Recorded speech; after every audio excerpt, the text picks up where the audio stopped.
어제는 주의 말씀을 버렸을 때라는 제목으로 에스겔서 5장을 살펴봤습니다. 하나님의 백성이 하나님의 규례와 율례를 지키지 않았을 때에 패망하게 되고 일륜조차도 버리게 되며 조롱과 모욕을 당하게 된다고 말씀을 드렸습니다. 오늘 본문에서도 계속해서 이스라엘 백성들에게 임할 심판을 선포하고 있습니다. 특별히 6장에 와서는 내가 주인 줄 알게 될 것이라는 말이 반복적으로 나타나고 있습니다. 원래 원문에는 개역개정의 번역과 같이 내가 여호와인 줄 알리라 라고 말씀하고 있습니다. 1절부터 7절까지는 우상 숭배하던 제단들이 파괴되고 백성들의 시체가 흩어져 있는 일들을 통해서 여호와인 줄 알게 될 것임을 말하고 있습니다. 그리고 8절부터 10절의 말씀을 통해서는 패망해서 살아남아 있는 자들이 이방의 포로로 잡혀가게 되는데 그 일을 통해서도 역시 여호와를 알게 될 것이라고 했습니다.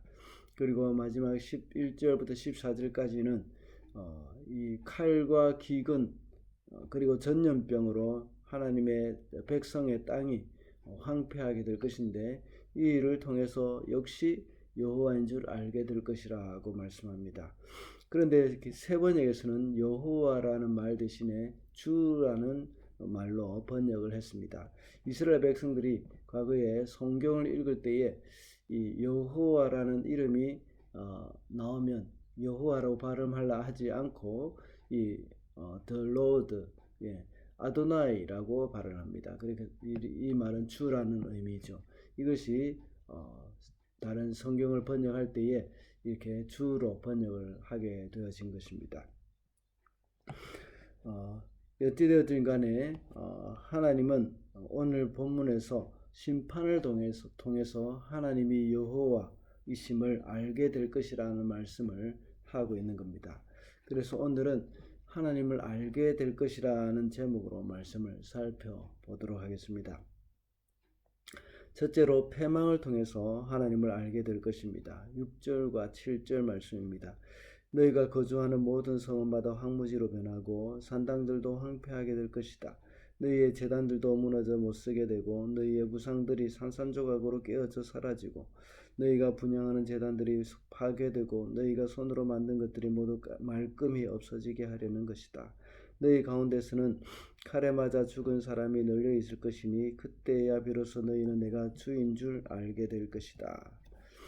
하나님께서 산당에서 행해지는 우상 숭배와 관련된 그 모든 것들을 다 진멸해 버리겠다고 말씀하셨습니다.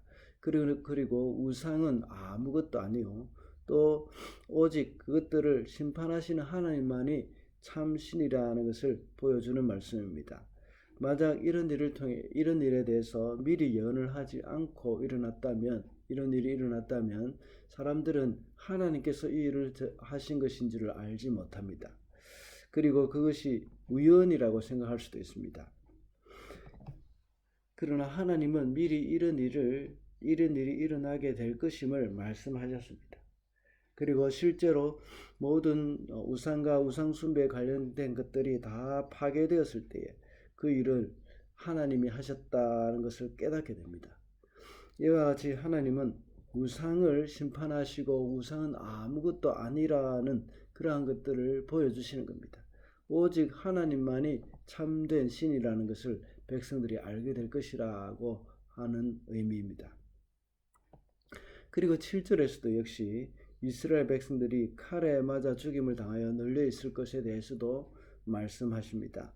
하나님이 미리 이 예언을 하지 않으셨다면 이스라엘을 지키시는 하나님이 힘이 없어서 이방인에게 패하게 된다는 사실을 생각을 할 수도 있습니다.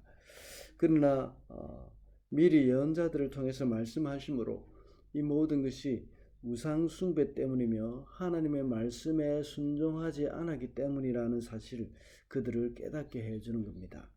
하나님이 그렇게 하도록 허락하신 것임을 여기서 말씀하는 겁니다.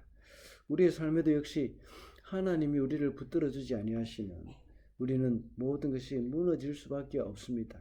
하나님이 붙들고 계시는 그 손을 놓으신다면 우리는 다 패망할 수밖에 없는 사람들, 없는 그런 존재라는 사실을 우리는 기억을 해야 하겠습니다. 둘째로 포로됨을 통해서 하나님을 알게 될 것입니다. 9절과 10절입니다. 전쟁을 모면한 사람들은 포로가 되어 끌려가 이방 사람들 속에서 살면서 비로소 나를 기억할 것이다.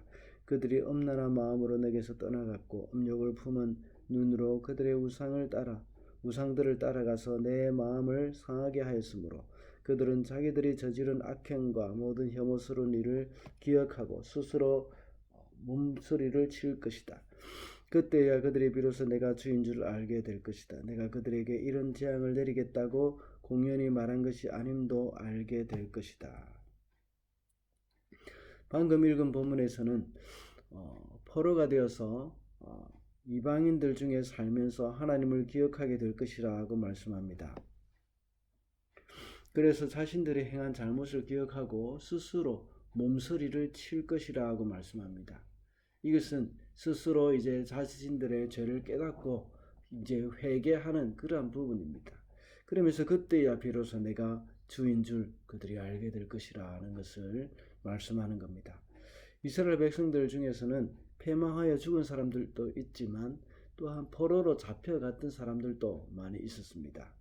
포로로 잡혀간 사람들은 비로소 자신들의 잘못을 인정하면서 하나님께로 돌아온다는 것입니다. 하나님을 알게 됩니다.